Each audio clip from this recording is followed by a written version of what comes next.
ఆంధ్రప్రదేశ్ రాష్ట్రంలో ప్రస్తుతం కూటమి ప్రభుత్వం అధికారంలో ఉంది.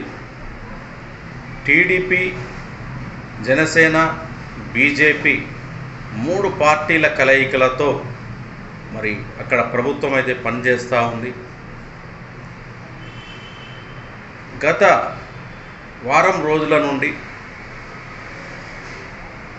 మరి కూటమిలోని టీడీపీ, జనసేన, బీజేపీ నేతలు ఒక అంశంపైనైతే చర్చను కొనసాగిస్తూ ఉన్నారు.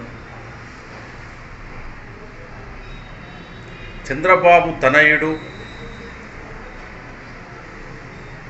కూటమిలో ఐటీ శాఖ మంత్రిగా కొనసాగుతూ ఉన్న నారా లోకేష్కు సముచిత స్థానం కల్పించాలని చెప్పేసి అయితే టీడీపీలోని ప్రముఖ నాయకులు, టీడీపీ శ్రేణులు మరి వారి యొక్క అభిప్రాయాలను అయితే వ్యక్తం చేస్తూ ఉన్నారు. ఇక టీడీపీ పార్టీకి వారసుడిగా మరి టీడీపీ పార్టీకి కాబోయే సీఎంగా మరి లోకేష్ నాయకత్వం వహించాలని, ప్రస్తుతమైతే ఆయనను డిప్యూటీ సీఎంగా ప్రకటించాలని చెప్పేసి కూడా మరి చాలామంది అయితే వారి యొక్క కోరికలను బయటపెట్టడం జరిగింది. దానిలో చాలా కీలక నేతలు కూడా ఉన్నారు. అయితే ఈ అంశం మరి రాజకీయంగా అయితే అనేక వివాదాలను ఎదుర్కోవడం జరిగింది. ప్రస్తుతం డిప్యూటీ సీఎంగా ఉన్న పవన్ కళ్యాణ్కు పోటీగా మరి ఆయనను ఏర్పాటు చేస్తే మరి పవన్ కళ్యాణ్ను అవమానించినట్లే అవుతుందని చెప్పేసి, ఇద్దరు డిప్యూటీ సీఎంలు ఉండడం వల్ల పవన్ కళ్యాణ్ యొక్క ప్రాధాన్యత తగ్గిపోతుందని చెప్పేసి మరి జనసేనలోని నాయకులు, జనసేన పార్టీలోని కార్యకర్తలు చాలామంది అయితే వారి యొక్క అభిప్రాయాన్ని సోషల్ మీడియా ద్వారా వ్యక్తం చేయడం జరిగింది. టీడీపీ నేతల ఏవైతే అభ్యర్థనను, కోరికలను మరి జనసేన పార్టీలోని నాయకులు ఏకిపారేయడం జరిగింది. వారు కూడా కొంత రాజకీయ చతురతను ఉపయోగించి మరి లోకేష్ను డిప్యూటీ సీఎం చేస్తే మరి పవన్ కళ్యాణ్ను సీఎంగా చేయాలని చెప్పేసి కూడా పోటాపోటీగా వ్యాఖ్యలు చేయడం జరిగింది. అయితే ఈ అంశం మొత్తం మీద కూటమిలోని 3 పార్టీలకు పెద్ద తలనొప్పిగా మారింది. మరి ఈ అంశం పైన కూడా టీడీపీ అధినాయకుడు చంద్రబాబు కూడా సీరియస్గా తీసుకొని ఈ అంశం గురించి మాట్లాడొద్దని చెప్పేసి కూడా ఆయన అంతర్గతంగా మరి పార్టీ శ్రేణులకైతే తెలపడం జరిగింది. ఇక బీజేపీ నాయకులు కూడా కొంతమంది ఈ అంశం మీద మాట్లాడడం జరిగింది. ఇది ముఖ్యంగా ఎక్కువ జనసేన నాయకులు దీనిపైన స్పందించడం. పవన్ కళ్యాణ్ మొదట్లో బాహాటంగా ఈ అంశం గురించి మాట్లాడినప్పటికీ మరి తాజాగా నిన్న ఆయన ఒక బహిరంగ లేఖలను అయితే విడుదల చేయడం జరిగింది. కూటమిలో మరి 3 పార్టీలు ఉన్నాయి.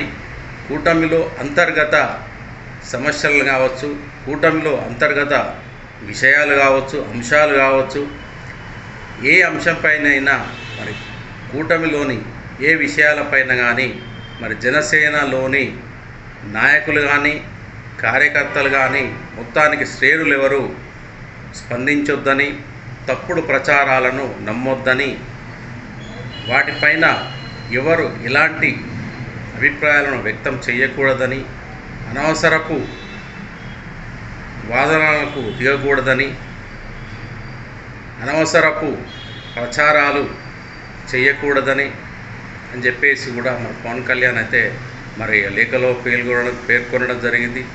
మరి ఆంధ్రప్రదేశ్ ప్రభుత్వంలో బలమైన ప్రభుత్వం ఏర్పడిందని, మరి నిరంకుశ పాలన పోయి మరి కూటమి నేపథ్యంలో, కూటమి ఆధ్వర్యంలో ఒక సుస్థిర పాలనను ఏర్పరచడానికి, రాష్ట్రాన్ని అభివృద్ధి పదంలో తీసుకుపోవడానికి కూటమి ప్రభుత్వం ఏర్పడిందని ఆయన చెప్పడం జరిగింది.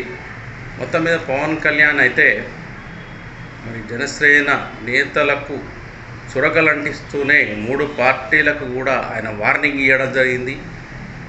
ఎవరు కూటమిలో భాగస్వామ్యం ఉన్నారో కింది స్థాయి నాయకులు కానీ కార్యకర్తలు కానీ కొంత సహనంతో ఉండాలని, పార్టీ అంతర్గత సమస్యలను బాహాటంగా మాట్లాడొద్దని, బహిరంగంగా మాట్లాడొద్దని, మీడియా ద్వారా మాట్లాడొద్దని, సోషల్ మీడియా ద్వారా కాంట్రవర్సీ చేయకూడదని ఆయన ఆ లేఖలో అయితే మరి చెప్పడం జరిగింది.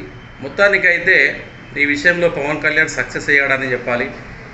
ఎందుకంటే మరి పవన్ కళ్యాణ్ కొంత తగ్గి మరి ఈ లేఖను బహిరంగంగా విడుదల చేయడం ద్వారా కొంత కూటమిలో మరి టీడీపీ కావచ్చు, బీజేపీ నాయకులు కొంత పవన్ కళ్యాణ్ తీసుకున్న నిర్ణయం పట్ల ఆశాభావం వ్యక్తం చేయడం, కూటమి యొక్క సిద్ధాంతాలు కావచ్చు, కూటమి యొక్క ఏవైతే షరతులు కావచ్చు, మొత్తం మీద వాటికి కట్టుబడి పవన్ కళ్యాణ్ నిర్ణయం తీసుకొని ఈ విధంగా స్పందించడం కొంత మరి కూటమికే మంచిదని చెప్పేసి కూడా వారు భావించే అవకాశం ఉంటుంది. మరొక అంశం, మరి పవన్ కళ్యాణ్ ఇలా తగ్గడం వల్ల కూడా మన ప్రజల్లో, అదేవిధంగా జనసేన పార్టీలో కూడా పవన్ కళ్యాణ్కి ఇంకా ఆదరణ పెరిగే అవకాశం ఉంటుంది. ఎందుకంటే మొదటి నుంచి కూడా పవన్ కళ్యాణ్కు మరి ఎక్కడ నెగ్గాలో ఎక్కడ తగ్గాలో బాగా తెలుసు కాబట్టి, ఎక్కువ జనసేన నుండే మరి కామెంట్లు వస్తున్నాయి కాబట్టి వారిని వారిస్తే ఏదైతే సమస్య సద్దుమణుగుతుందని మరి ఆశాభావంతో ఆయన లేఖ విడుదల చేసి ఉంటాడు. అదేవిధంగా బీజేపీ నుండి మరి టీడీపీ నుంచి కూడా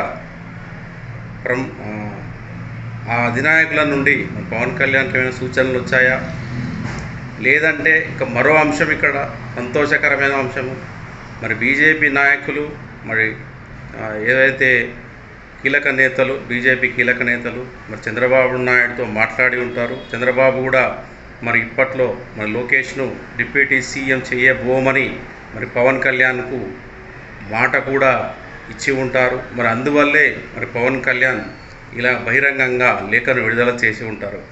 కాబట్టి మొత్తానికి మరి లోకేష్ డిప్యూటీ సీఎం అంశమైతే ప్రస్తుతానికైతే మరి కూటమిలోని టీడీపీ కావచ్చు, మరి బీజేపీ కావచ్చు, ఈ అంశాన్ని అయితే పక్కన పెట్టేయడం అయితే జరిగింది. ఎందుకంటే పవన్ కళ్యాణ్ కూటమిలో